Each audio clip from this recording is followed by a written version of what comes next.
بسم الله والصلاة والسلام على رسول الله. اللهم صل وسلم وبارك على سيدنا محمد وعلى آله وأصحابه أجمعين. هنتكلم عن الأطفال اللي على طول ماسكين التليفونات. خلينا أقولك حاجة مهمة جدا، انت مش لوحدك. اغلب الامهات دلوقتي بقوا يعتمدوا على الموبايل عشان يعرفوا يخلصوا شغل البيت او يطبخوا او يرتاحوا شوية.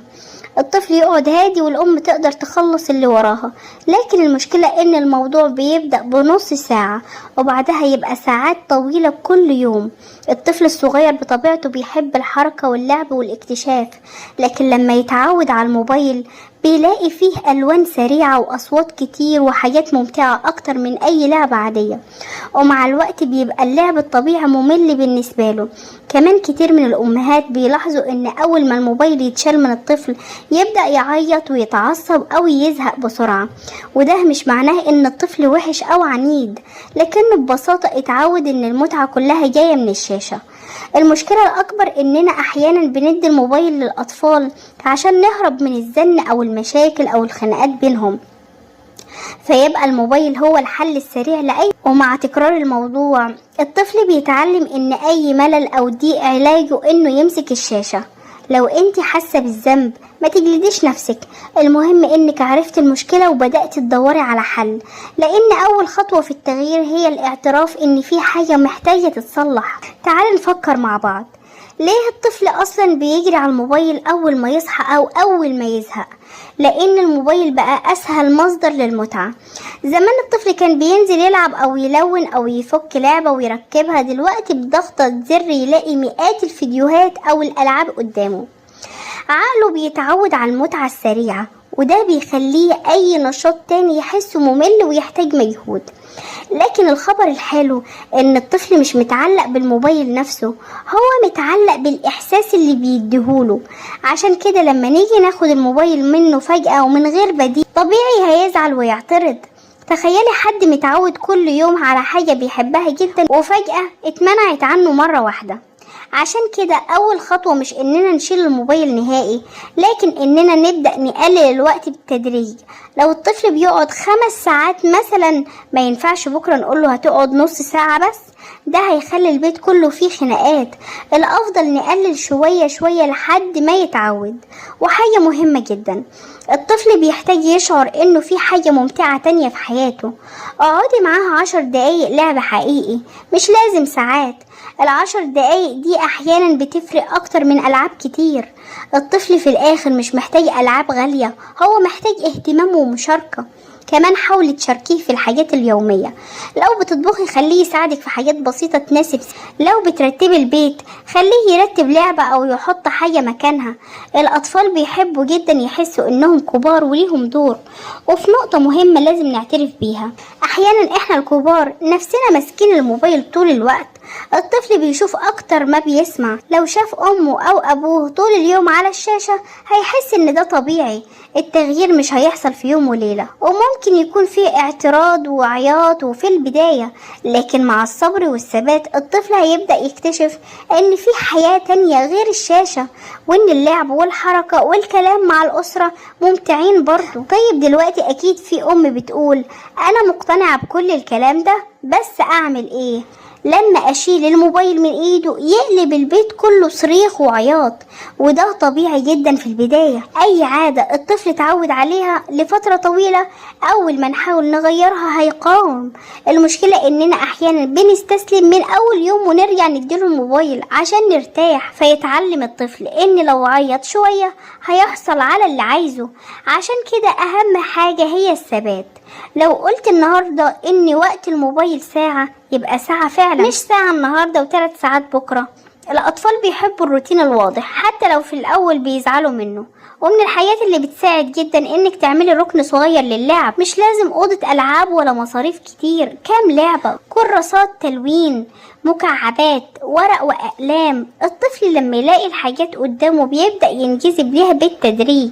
كمان الاطفال بيعشقوا التقليد، لو شافوك بتقري كتاب او بتكتبي حاجة او بتعملي نشاط بعيد عن الموبايل هيبدأ يقلدك. لكن لو طول الوقت شايف الموبايل في ايد الكبار هيحس ان ده اهم شيء في الدنيا. وحاجة مهمة جدا، ما تحسيش انك لازم تسلي الطفل كل دقيقة. الطفل محتاج يتعلم يزهق شوية، ايوه يزهق، لان لحظات الملل دي هي اللي بتخليه يفكر ويبتكر ويطلع العاب من خياله. اما الموبايل فبيقدم ليه كل حاجة جاهزة، فلو جه وقالك ماما زهقان ما تجريش فورا على الموبايل، اسأليه انت حابب تعمل ايه وسيبيه يفكر. مع الوقت هيبدأ يخلق لنفسه انشطة وافكار. واوعي تقارني نفسك بامهات تانيين، كل بيت ظروفه مختلفة. المهم انك كل اسبوع تكوني احسن من الاسبوع اللي قبل، حتى لو قللتي وقت الشاشة ربع ساعة بس، ده نجاح يستحق الفرح.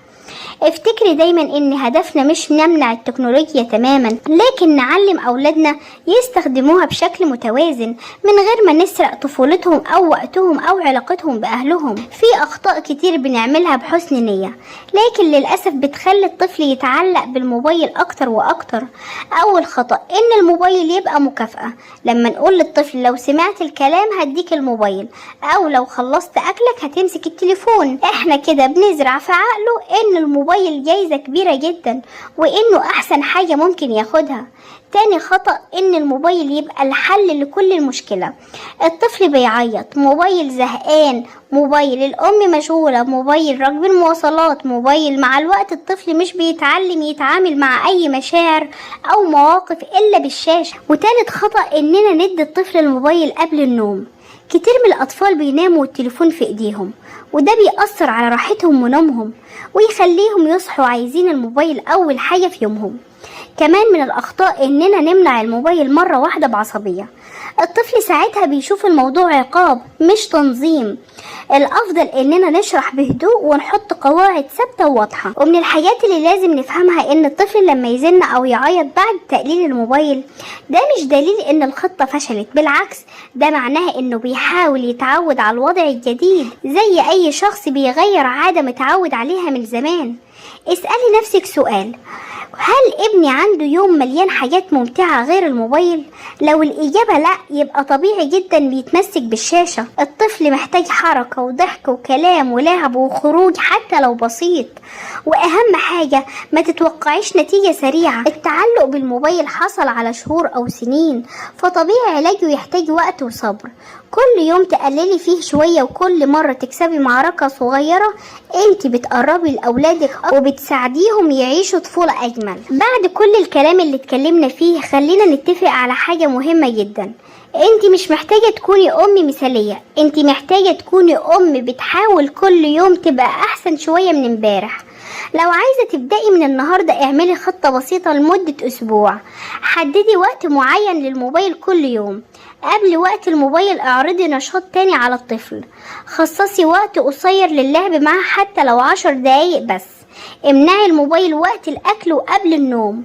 شجعي أي محاولة منه للعب أو الانشغال بعيد عن الشاشة. وما تستغربيش لو أول كام يوم كانوا صعبين، ممكن تلاقي اعتراض أو ملل أو حتى عياط، لكن ده جزء طبيعي من التغيير. المهم إنك ما تتريعيش كل مرة يحصل فيها ضغط. افتكري إن طفلك مش محتاج شاشة أكتر، هو محتاج ذكريات أكتر، محتاج يفتكر ضحكتك ولعبة لعبها معاكي وقصة حكيتيها ليه قبل النوم وموقف جميل جمعكم سوا. الحاجات دي هي اللي هتفضل في قلبه لما يكبر، مش الفيديوهات اللي كان بيتفرج عليها. ومش لازم البيت يبقى مثالي طول الوقت ولا الأطفال يبقوا هاديين طول اليوم. الطفولة فيها حركة وفوضى وأسئلة كتير، وده شيء طبيعي وجميل. المهم إن الموبايل ما يبقاش هو المربي الأساسي ولا الصاحب الأقرب لأولادنا. ابدأي بخطوة صغيرة النهاردة، خطوة واحدة بس، ومع الوقت هتتفاجئي قد ايه اولادك بقوا اقرب ليكي وقد ايه بقوا يستمتعوا بحاجات بسيطة بعيد عن الشاشة. لو كلامي عجبكم واستفدتم منه ما تنسوش تدعموا القناة بالاعجاب والاشتراك وتفعيل الجرس، واكتبوا في التعليقات اكتر حاجة بتواجهكم مع اولادكم والموبايل، وان شاء الله هنتكلم عنها في حلقات جاية. اشوفكم على خير في كلام جديد ان شاء الله.